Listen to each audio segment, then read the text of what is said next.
Hey everyone, today we're going to show you how to get a Revolut banking card online. So it's super convenient and I'm going to walk you through the entire process so you know exactly what to expect. So first up, Revolut is a digital first bank, which means everything is done online or through their app. So there's no need to visit a branch. You can literally get started by heading over to the revolut.com website. Or you can also download the Revolut app from the App Store or Google Play Store. So once you're in, you're then going to have to sign up for an account. That means entering your personal information like your full name, date of birth, address, and contact details. So Revolut will then ask you for some ID verification, which is usually going to be a passport or driver's license to confirm your identity.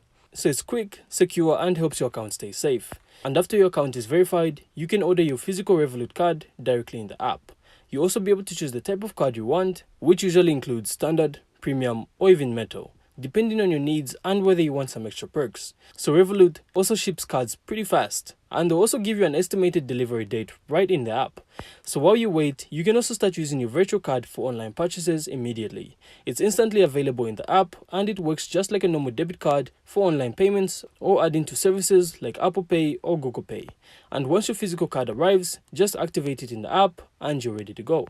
You can also manage your account entirely from your phone, set spending limits, freeze or unfreeze the card, track expenses, and even convert currencies with Revolut's real-time exchange rates. And that's it. So it's really as simple as that. I really hope you found this insightful, and if you did, make sure to leave a like and of course subscribe. Then we'll see you on the next one.